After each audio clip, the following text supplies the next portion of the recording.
everybody. We are here, the Educators Room. We are here for our Wednesday webinar. We have our guest, my friend, Dr. Pedro PJ. I call him PJ Cabrera. And we're going to talk about building media literacy through journalism education. You guys know right now we are at a time in our country where sometimes, many times, people do not know how to appropriately disseminate what is news, how we get news, what is real, what is fake.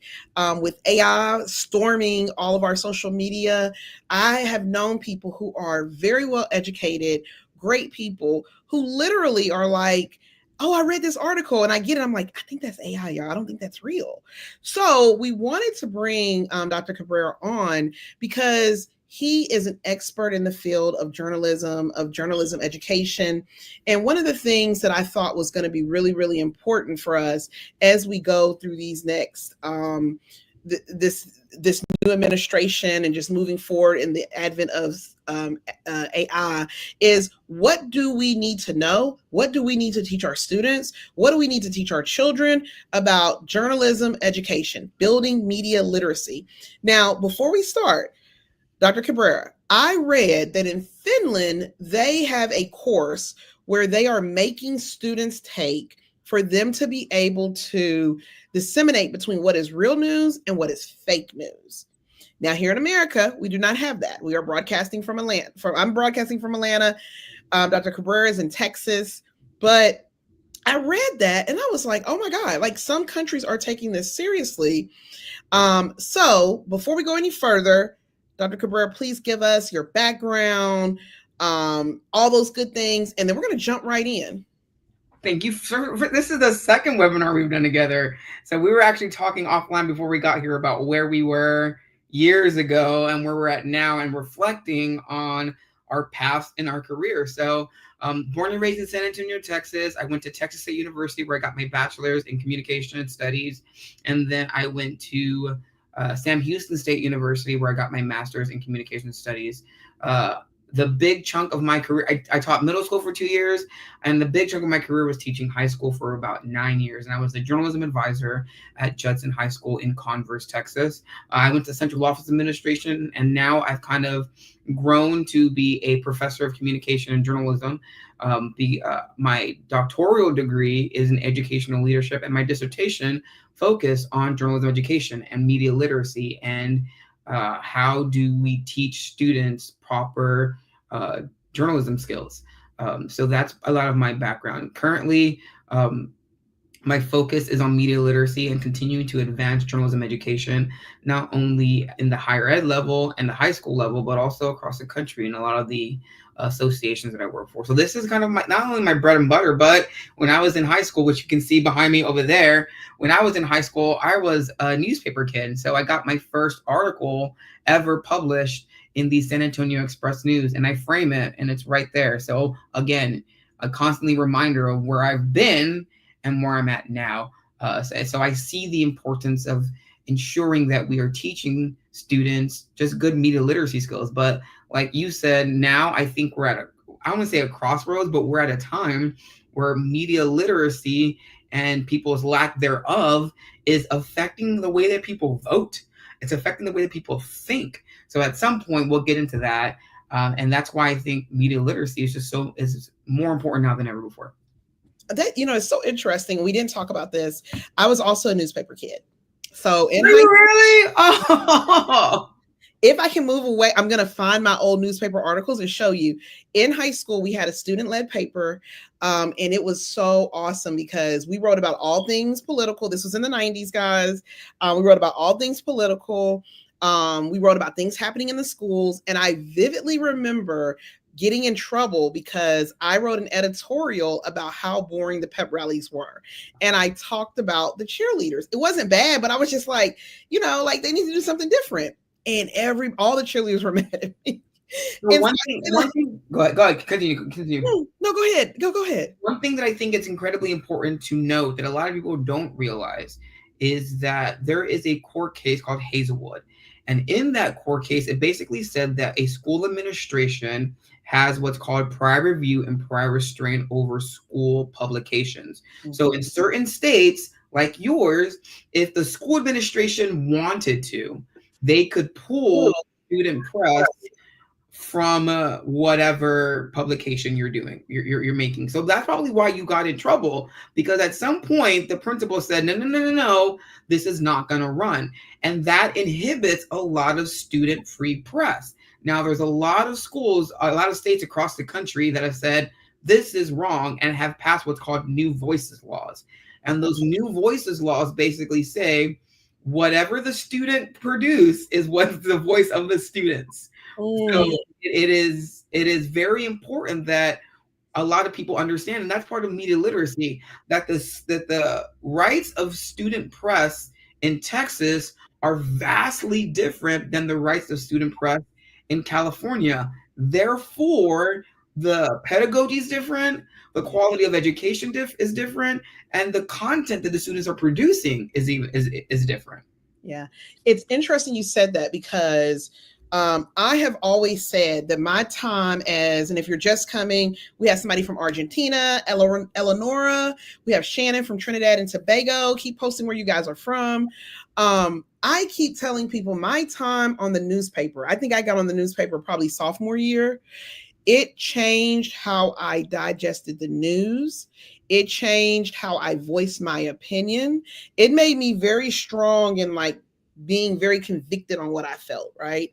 And it was actually the opposite. When I wrote the editorial, I wrote like 2 of them. I've got to find them. When I wrote the editorial, my principal wasn't upset. Like, they didn't get mad. It was the cheerleading sponsor and the cheerleaders who were upset, right? So we hadn't talked about it. So crazy. But I really feel like kids today, and I'm not saying that every kid needs to be a journalism kid, but what it does when you give kids power and you give them autonomy to write about issues and to research issues. And we had to learn how to interview people. We had to learn like the layout of the paper and getting it printed and working on deadline.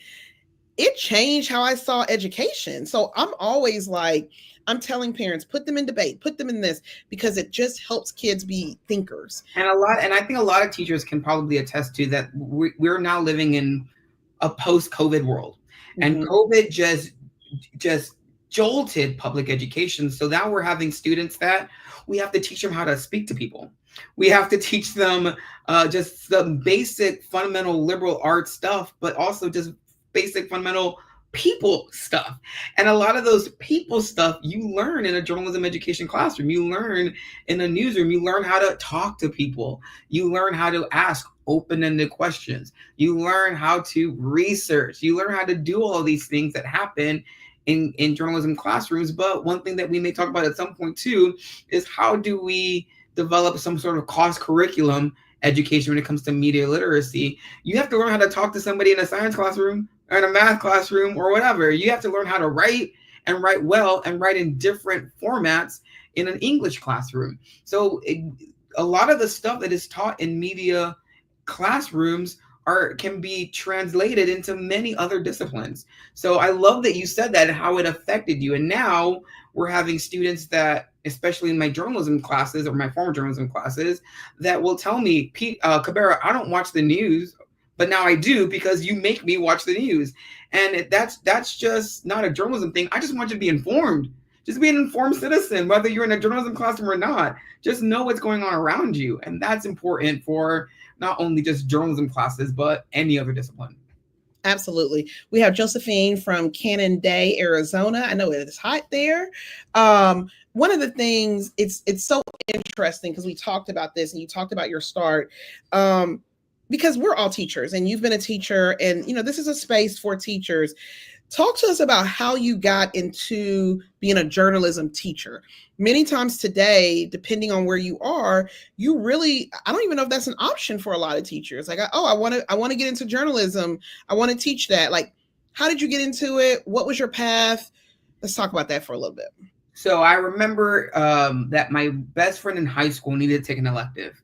And we were trying to figure out what we were going to do. And she suggested journalism. And I was like, oh, okay, sure. I took the class because my best friend was taking the class.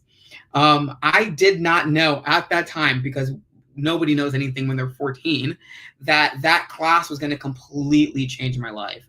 I ended up finding out that I'm a great writer. I ended up finding out that I had good leadership skills. I ended up finding out that I was a good photographer. I ended up finding out that I can just project manage kind of thing. And I knew all of that when I was in high school. And so that's one. Two, life happened in high school. Things were changing in my life. Things were changing in my family. And I found refuge in my journalism classroom. That's where I felt the happiest.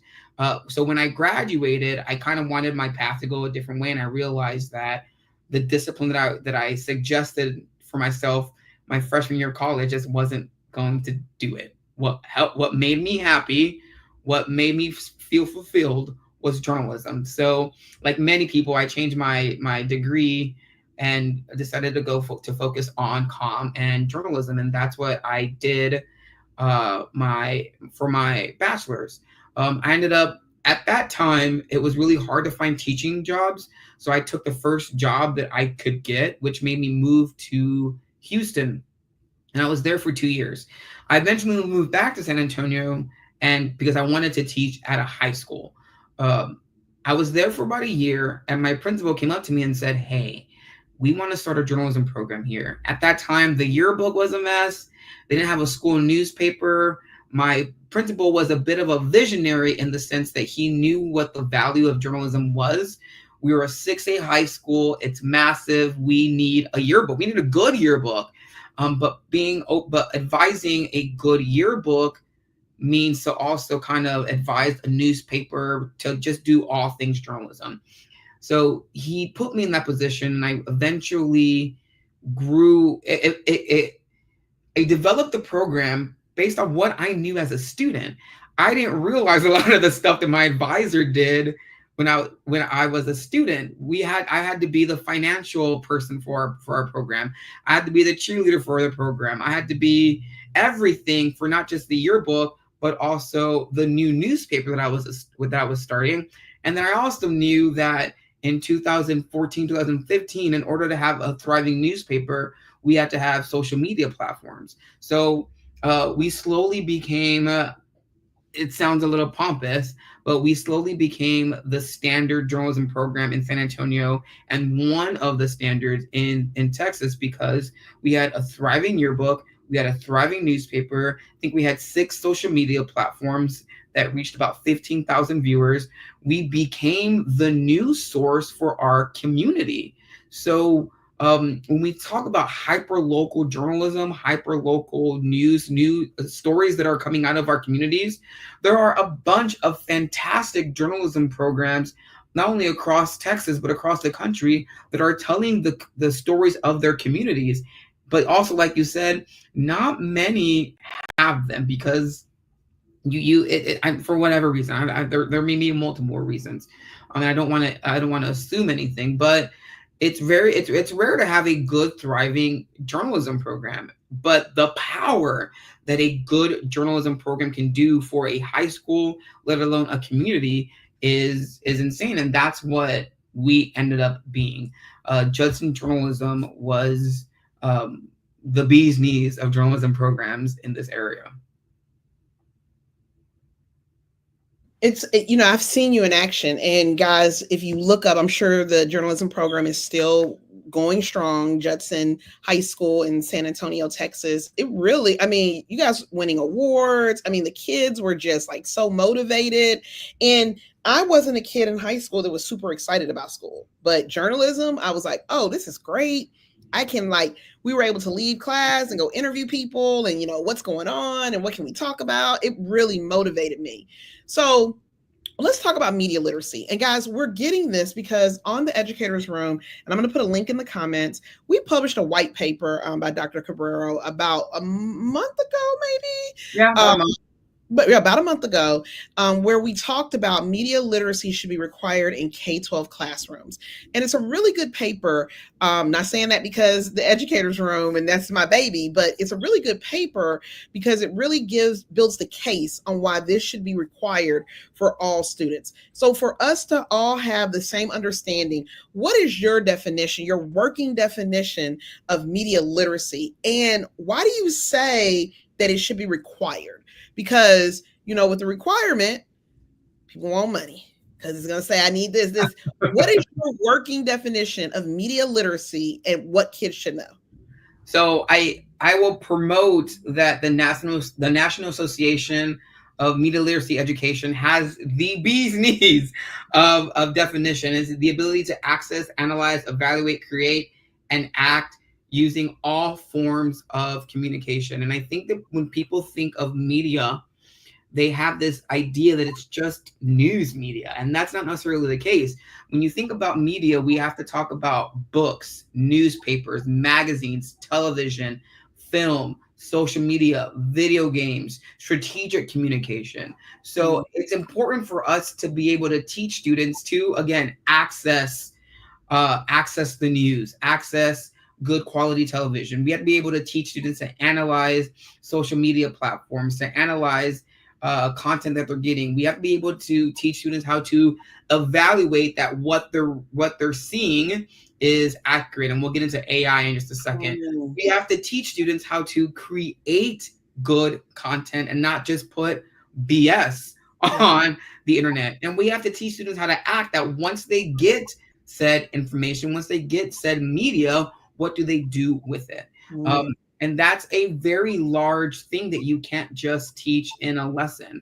You have to have a good time to teach students how to navigate media, because we are bombarded and saturated with media in 2025. So now it's a matter of policy and lawmakers in schools to reevaluate curriculum to then eventually teach proper media literacy skills to students.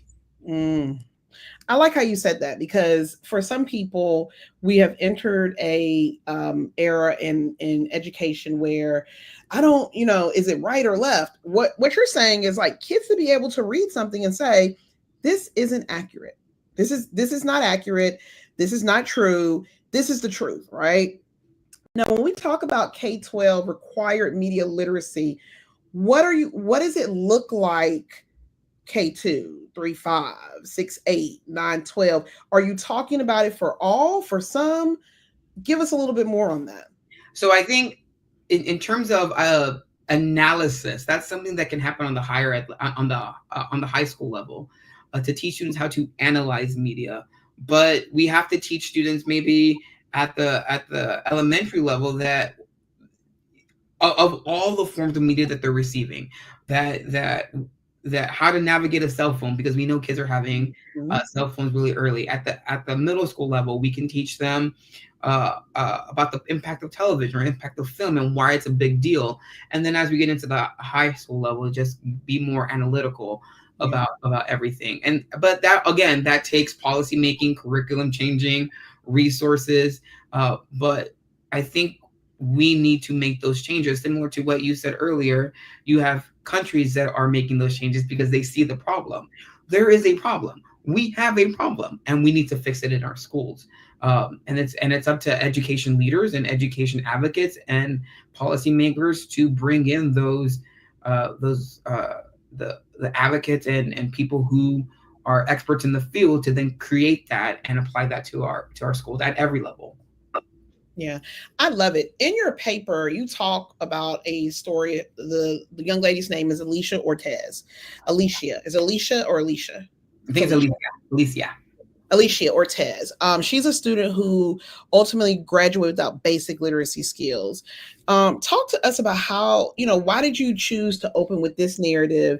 And what does it say about the broader state of literacy in America today? Because people will say we talk literacy all day, but we don't talk media literacy. But it's almost like a sandwich. You need all of it, right? Or else it's off. So why did you open up with her story and go from there? So I started with that story because I wanted to amplify, just like you said, the importance of literacy, the importance of just basic literacy skills. And our schools pushed this student through without basic literacy skills. So we failed this student. We failed this student because not only did they not have media literacy, they didn't have basic literacy skills. So we cannot continue to push students through that don't have basic literacy skills, let alone media literacy. So that was one example that actually got a lot of national praise about we pushing students through that frankly should not have, let alone if we start talking about media literacy specific skills. How many students do we push through that can't navigate an AI picture, or don't know the difference between a primary source and a secondary source? Or how many students do we push through, frankly, right now that question fact? That as much information as we can push to them, they will still question it. So we cannot. So that's one. The example that I used was kind of an umbrella, but it kind of emphasizes that we cannot push students into society without having basic literacy skills and media literacy. Let alone writing and reading. Media literacy is now one of those literacies that we can't have students have without, because unfortunately, I'm gonna, I guess, editorialize just a little bit. I would say that students and people without proper media literacy skills may translate into who they vote for, because maybe believe anything, or they won't question fact, or they may not have the knowledge where to get factual information from. Therefore, they will then vote. And that will then affect everyday policy. So the impact, I believe, is just much, much greater. So much so to the point that we now have to do something. So one of the things, it's interesting you said that, because during the California wildfires, I saw on my timeline, people who, by all accounts, are super smart, super accomplished.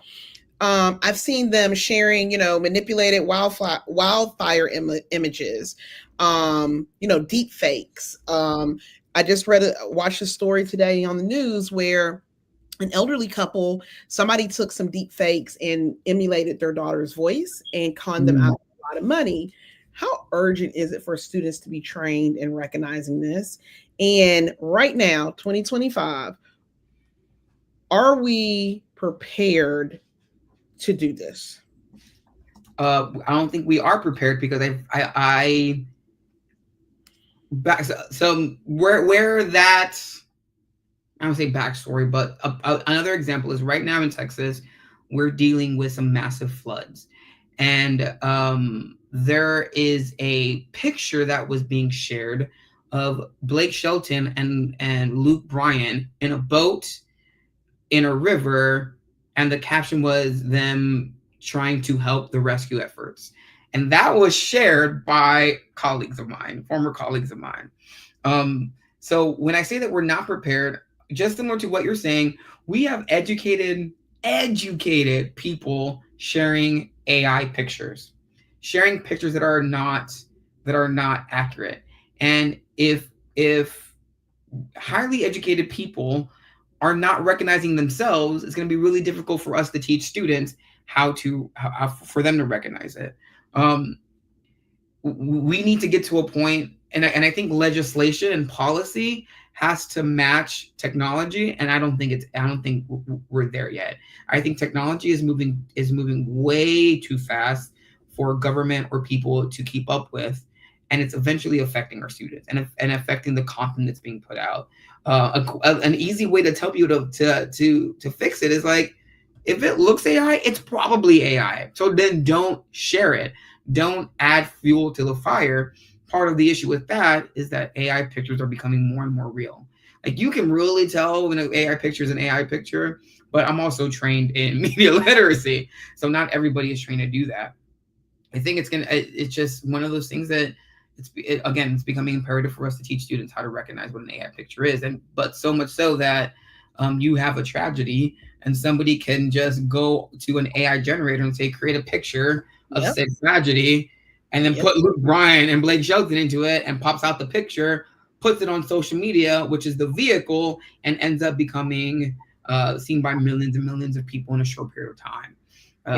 So the issue is we need to go back to that one person, and we need to kind of teach them about ethics and saying, you probably shouldn't do that with AI.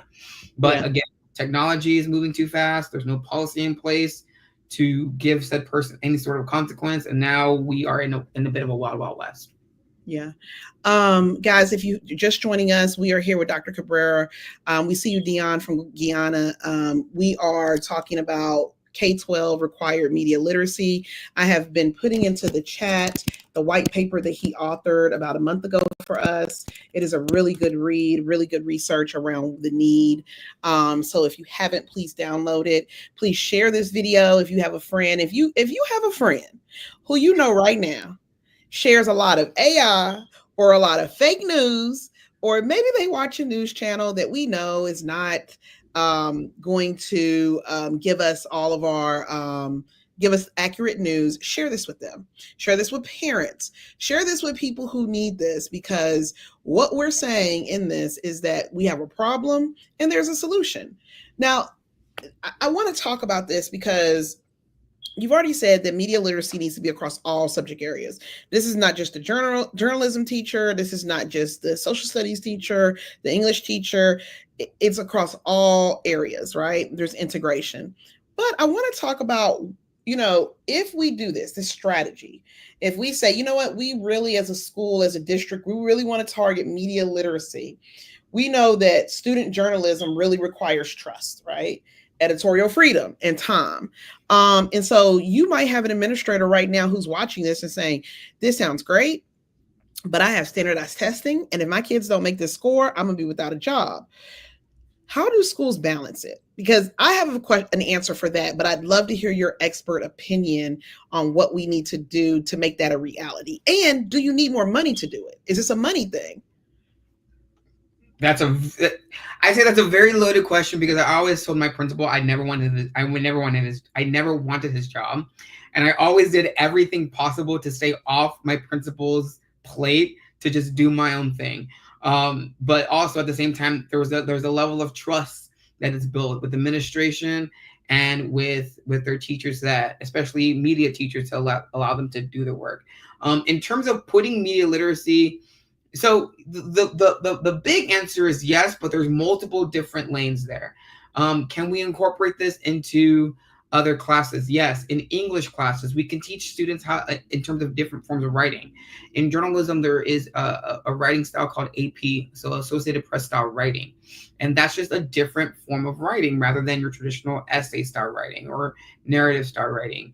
In social studies classes, we can teach students about news literacy, about how to navigate current events. In science classes, we can teach students about information literacy and how to research primary sources and credible sources that say accurate and factual information. So that's how we can and that's all of that is media literacy. But just like you said, what I am suggesting is an idealistic reframing of a liberal arts education. And that is a monumentous task, because we have your regular math, science, social studies, and history. We have standardized testing. We have states that historically underfund public education, Texas. So asking them to completely change the game, I know that that's not realistic. So there are ways that you can incorporate not only media literacy skills in your liberal arts, your normal liberal arts classes, but in Texas, and very similar to around the country, you have journalism programs. So invest in those. Invest in those teachers. Invest in resources for those people, and make sure and let them know that they are trusted and they are a valued skill that's being taught to students. What the problem is that there are some journalism programs, and I know of many of them, that are just not supported. And eventually they either lose enrollment, or they have a high turnover of their journalism teacher, or the content that they're putting out, because they don't have proper resources, is just not good.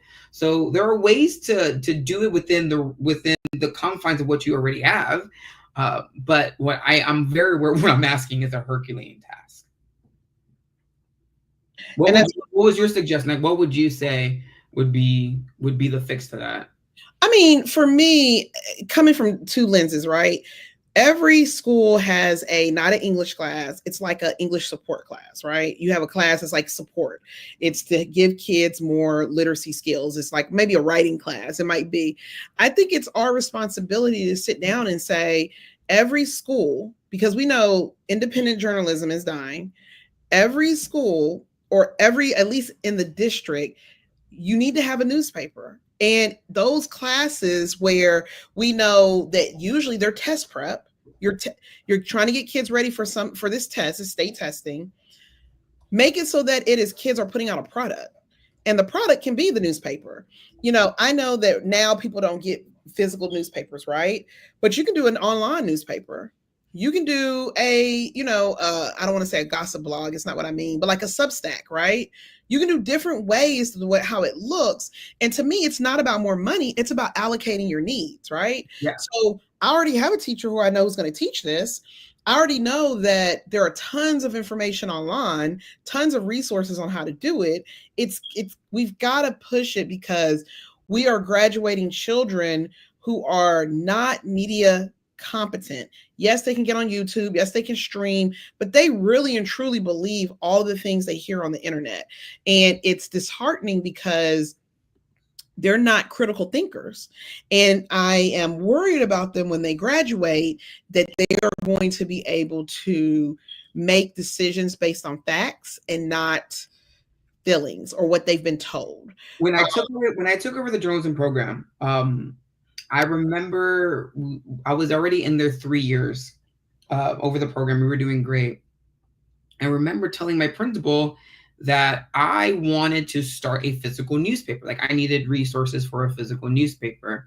Very similar to what you said. Why? We're in the digital age. What was the point of creating a physical newspaper?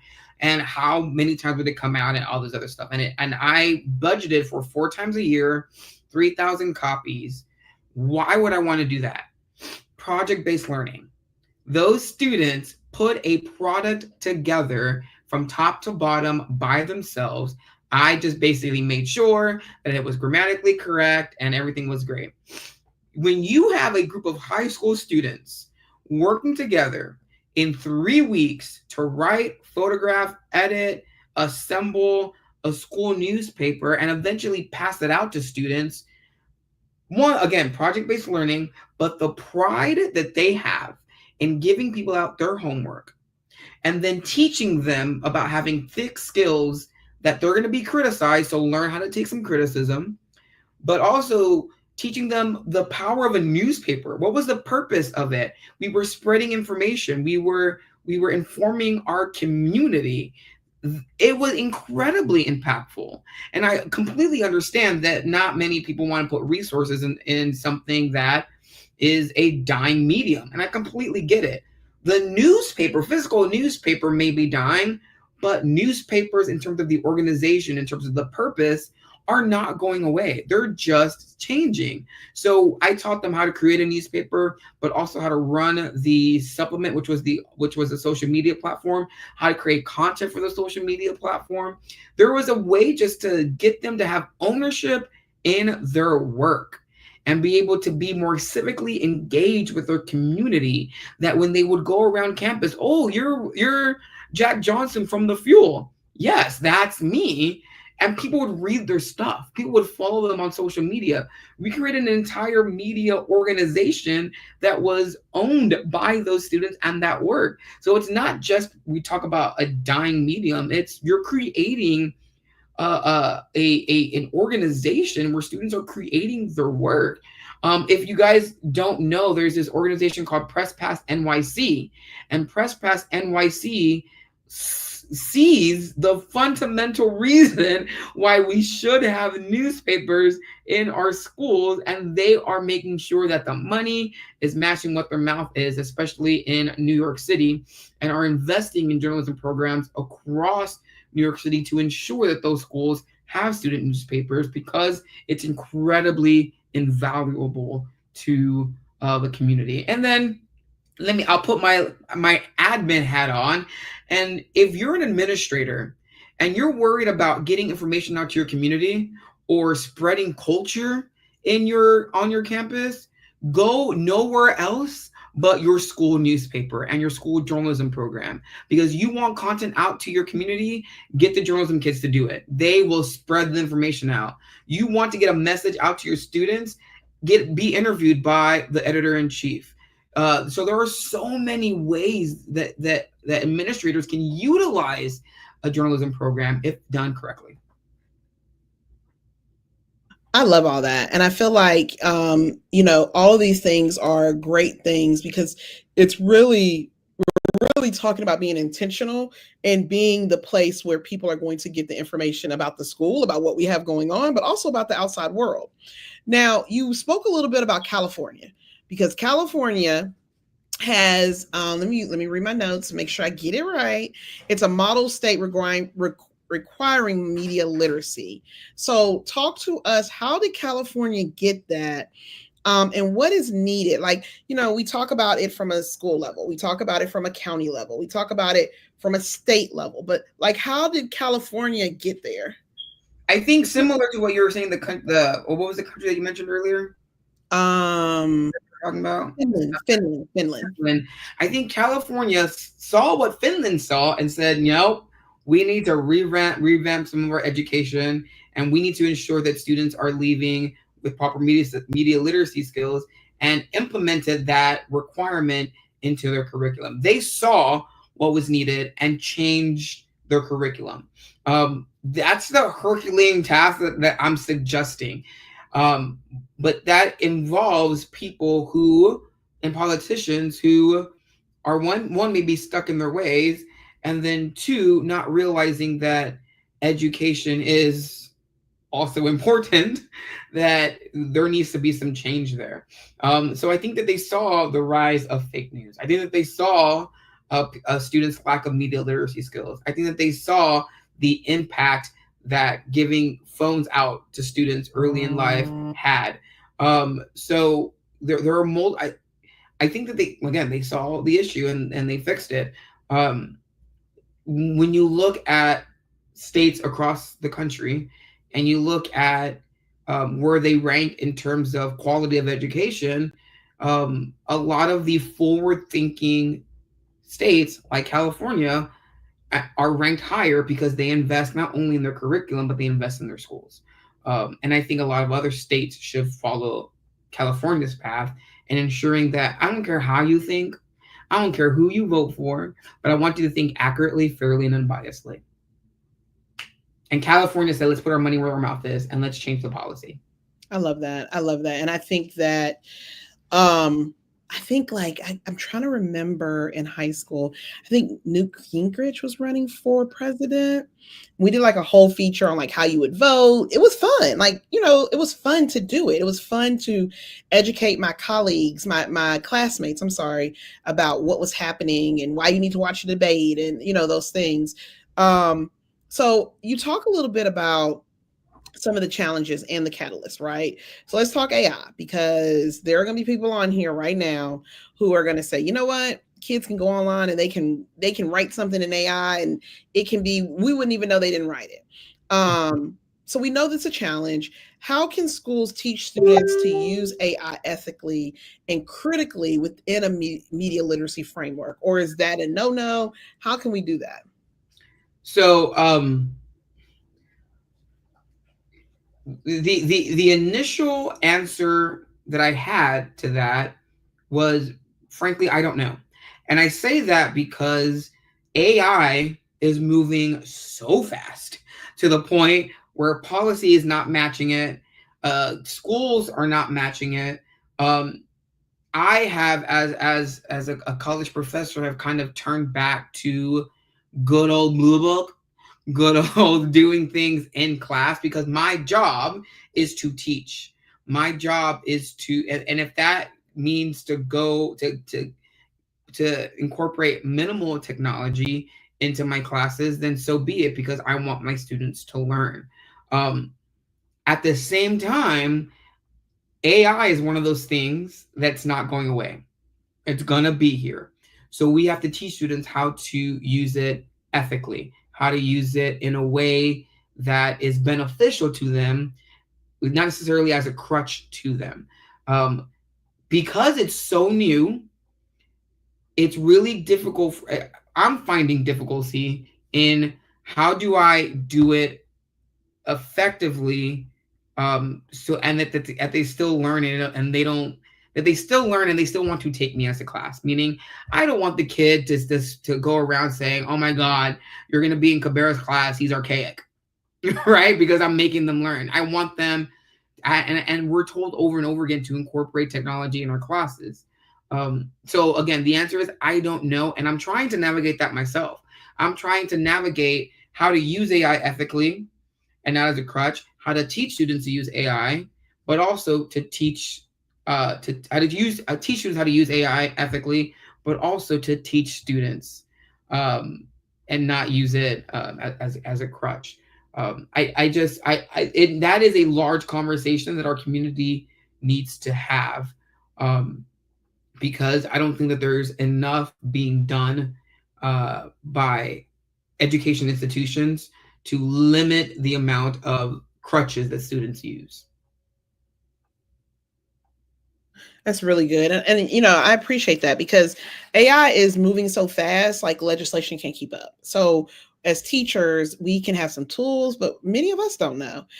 Jocelyn says, thank you. You've given me ideas for my sixth grade ELA class, first year on the subject. I also teach social studies third year. Sadly, I believe teachers are spending more of their salaries to make up for the cuts affecting public education. Yeah, we know that to be true, but we also know that teaching kids how to appropriately look at media, figure out what is true, what is not, will not cost us anything. So a great example on how to incorporate media literacy skills into your classroom, either in an English classroom or a social studies classroom or in a journalism classroom. And it's my favorite lesson that I did ever in my teaching. It was called Current Event Fridays. So many of you guys know Fridays tend to be a wash. It's Fridays, especially at your high school. You have pep rallies, games, everything that you may have planned is out the window because everyone's just hyped up, right? Even at the middle school level, same thing. Fridays can tend to be sometimes of a wash. I did this lesson called Current Event Fridays. And Current Event Fridays required students to watch the news. It required them to, in a grading period, whether it's a 6-week grading period or a 9-week grading period, you had to have either 2 or 3 current events. And every Friday, I would start off with being like, all right, y'all, what's going on in the world? And every student would raise their hand and say, Jack Bob, for example, Jack Bob died on the corner of Apple and Orange Street, right? So that would lead to a conversation. 1, where did you get that source? 2, is that relevant? Because I think a lot of people see that the news down the street may not be relevant or may affect them or whatever. We need to see the gravity of the news that they're getting, right? Mm-hmm. So they need to understand the information that they're receiving. And they have at least 2 current events every 6 weeks or 3 every 9 weeks, right? Mm-hmm. Or President Apple signed a law that says X, Y, President Apple signed a law that is against immigration, right? Whatever, right? That would lead. So he got to check. Good. These are just checks. They're not anything that you have to analyze. Then afterwards, he has to prove where he got that article from. And then it would lead to a robust conversation in class that sometimes may go left and sometimes may be an easy conversation, but it leads to a conversation. We're talking about the news. We're talking about where they got their information from. We're having a civic conversation in class about something that's happening in the real world. Those were my favorite days because students would be really excited about what they're going to bring into class. They'd be excited about the conversation that we're going to have. Me as the teacher, I would purposefully argue the other side, but I would get them to develop an argument. One time I asked my principal to come in and just sit into the conversation. And he was sitting in the back and I was just asking just to come and just sit. It wasn't an observation. I'm like, look at what's happening in this journalism classroom. And he started to get into a spirited argument with the student, an argument, not in the argument that we know that is bad, but the student had an argument. My principal had an argument and it was just a good conversation. I remember leaving and he looked at me and was like, that was really good. I was like, no, I do that every Friday. Yeah. And that takes zero resources.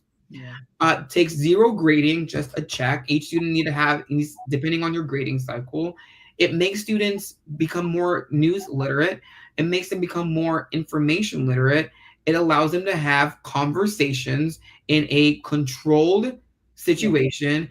It makes the teacher feel more connected with the students. It makes the students feel more connected with each other. Win-win all the way around. And then me, because I'm a weird person, like I would purposefully argue the other side. I would basically say, and I know my ethics, I know my rules, and the kids do too, but I'd be like, well, you know what? President Apple, he's already a horrible person. Why should we believe him? And you have students creating arguments, creating debates. And it was phenomenal. And I miss it because I'm in higher ed now. And I miss it. And again, that takes zero skills, but you're teaching them multiple media literacy skills. Yeah.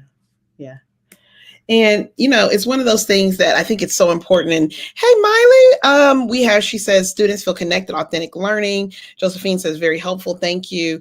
And that's the point, right? We're not telling teachers, or Dr. Cabrera didn't write this white paper to tell you to take what you're doing and throw it out. He's building the case on why we need media literacy, why it's more important now than ever.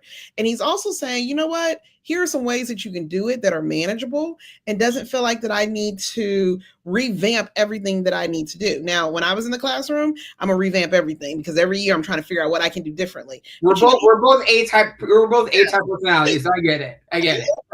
But I love this, and I've put the white paper in the comments. I will continue to post it in the comments. If you go to theeducatorsroom.com and type in media literacy, it'll pop up. Type in white paper, it'll pop up, but I'll put it in here and send it to everybody who signed up for the webinar and who was on here. But I want to talk about, we're talking civic engagement, right? Because just like there's a need for media literacy, I really feel like we need a civics 101 lesson. A lot of people are not connecting what the functions of our government are. And it's spilling over into things that is making our life harder, right? So you write that media literacy is essential for a functioning democracy. Can you talk about how the lack of media literacy has affected or impacted civic participation, especially among our young people? So one, I think people, and I think society, I'm saying people, all of us, right?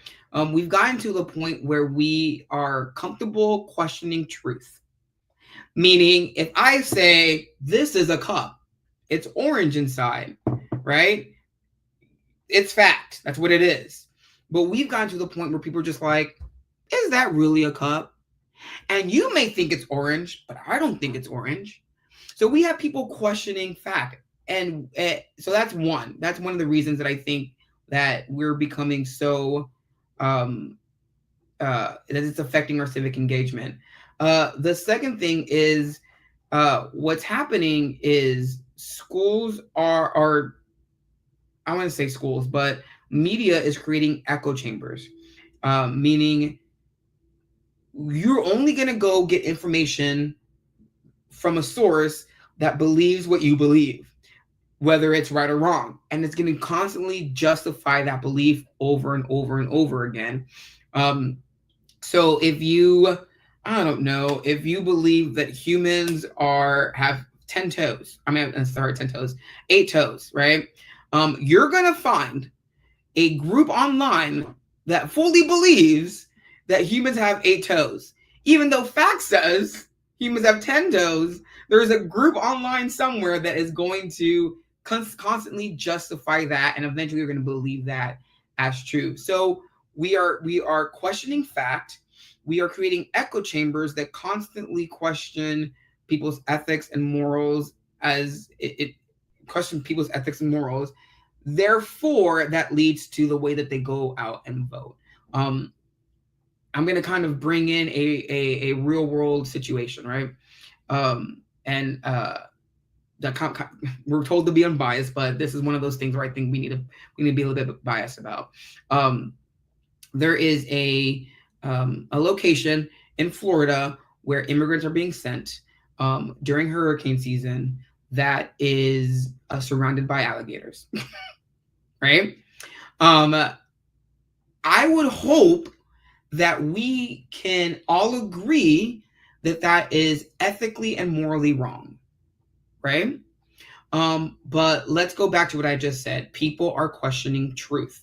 People are saying, nope, that's right. That is what we should do. And you know what I'm going to do?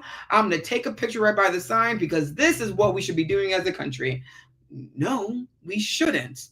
Because I understand that there are some issues here, but ethically and morally, that's not what we should do. Or the second point, they're going to find a group of people on the internet, in their society, in their community, or whatever, that is saying, you know what? I wish a hurricane would come through. You know what? Let's put more alligators in there. You know what? Those people deserve what they're gonna get, right? And at this point, if somebody is constantly fueling that mindset, and that's saying that what they're thinking is correct, nobody is questioning them. And I think that is translating to the way that people are voting. There's a lack of humanity, and there's a lack of empathy, and I think that is echoed in a lot of the echo chambers that people just constantly go to. It's interesting you said that, because I was having a heated discussion with someone, because we were talking about playing devil's advocate, right? And that in every argument there's another side, and I'm like, all because there's an other side, I'm not sure if that means that other side's viewpoint is weighed the same, right? Like if I believe that people who do not have the proper paperwork should not be afforded these basic rights, I can believe that, but that doesn't mean that's what our Constitution says. That doesn't mean because you feel it that it is accurate. It means you have an opinion. An opinion is different than facts. So teaching opinion and fact, media literacy. And going back to what you're saying, it's and going back to the civic engagement or the civics, in a journalism classroom, we talk about the First Amendment. We talk about law. We talk about ethics. We talk about all that stuff to have a basic foundation of how things work. Yeah. And that happens in a media literacy class. I think right now we're at a tipping point. Right now we're at a tipping point that no, not everything is two-sided. Exactly. Because putting humans in Florida during hurricane season around alligators, it's not okay. Yep. I am grateful to be on the board of the National Association of Hispanic Journalists, and we had our convention last week, and this was a conversation I had with multiple award-winning journalists that they are told over and over again to be unbiased. And trust me, as an academic in journalism, I wholeheartedly agree. Journalists need to be unbiased. It is our job to give you the information, and then you then analyze said information. But one, if we've never taught you how to analyze that information, we're at fault, meaning educators, we're at fault. And then two, right now is a detrimental point in society where not everything is a two-sided argument. Mm-hmm. Some things are a one-sided argument, and the right side is to be humane and ethical to humanity. So yeah. I don't want to go way too down the rabbit hole, because again, we can have heated discussions about this as educators. I think it's incredibly important to teach students how to not just teach students what to think, but teach students how to think. And in this conversation, it's how to analyze and how to think about the media that they are consuming, whether it's television media or film media or digital media or radio media. All the types of media that we get, we need to teach students how to navigate it all. I love this. I love having conversations with you. I love us having these forward thinking about what we can do now to help students become critical thinkers and what we can do to respond around the world to what we're seeing. I like to ask this question. We have 4 minutes left, and I'm going to go with this question. Let's say tomorrow you win the lottery. Uh-huh. You have just as much money as the CEO of Amazon, right? And in that money, you have the ability to change one thing. And let's keep it around media literacy, right? And journalism. What would you immediately do? And what would you spend your money on to make it a reality? Every high school has a journalism program. Period. Every high school has a journalism program. And I would invest in collegiate journalism programs. I selfishly value journalism education and student journalism. I see the value in it in terms of civic engagement, in terms of media literacy, in terms of student leadership. But again, I think that we're at a point where we are so bombarded with a saturation of media that we need to teach students how to navigate it. Right now, and I get it. Right now, the buzzword STEM and STEAM, like I get it. They're high wage, high paying jobs. I absolutely get it. But if an engineer cannot write a coherent sentence or a coherent email, or navigate media in their community, then that's a problem that hasn't been taught to them. So if I had the money, I would invest in journalism organizations and journalism programs at the high school and collegiate level across the country. And then also invest in associations that are doing the work in a nonprofit sector. So the National Association of Media Literacy Education, the Journalism Education Association, the National Scholastic Press Association. So there are multiple organizations that are doing the work. So if Jeff Bezos is listening, find them. And then find me, and then I will work with them. But find me first. There you go. I love it. Now, guys, so 2 things. Dr. Cabrera, tell us where people can find you, where they can find your work. Do you have a class that you're teaching they can be in? Some professors have moved to TikTok University, and they're teaching like these micro classes, like 30 minutes, and like it's unfiltered. So tell people where they can find you. Guys, I'm going to put the link to his white paper back in the chat. You will get a copy of it. And what's next for you? So my website is drpjcabrera.com. So drpjcab as in boy, RERA.com. That is where I have not only told my story, but told my personal story, but also tells my career story. And I'm slowly starting to build a lot of the content that I want to spread out there on the website. So that's the main hub. Similar to kind of the conversations that we've been having, I have a Facebook, I have an Instagram, I have a LinkedIn. I have limited my usage online because I know I don't want to be sucked into the world of online and not go outside. So I keep it limited for a reason, because I still want to manage my life. Now that I have finished my doctorate and teaching at the higher ed level, I want to continue my work in promoting journalism education across the country and also media literacy across the country. If there's a hill that I'm going to die on, and if Jeff Bezos finds me, we need to convince leaders of not only the power of journalism education in our schools, but in media literacy in our curriculum. And at some point, I think that a lot of that involves having a seat at the table in terms of policy, in terms of politics. So maybe I'm going to go down that route. And I think about the West Wing, when the West Wing had a candidate that was running on education, and he didn't do well.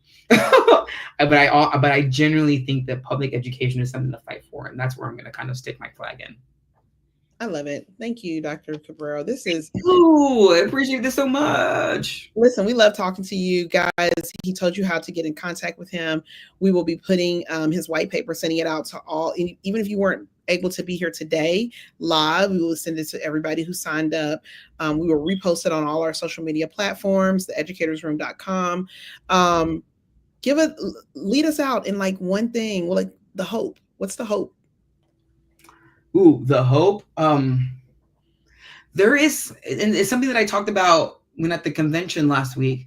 There's some good stuff that's happening in journalism classrooms, meaning good writing, good photography, good videography. There is hope out there that we have a generation of kids that care, generation of kids that are doing the work, whether it's in journalism classrooms or in debate classrooms and theater classrooms and whatever. There's still hope in public education.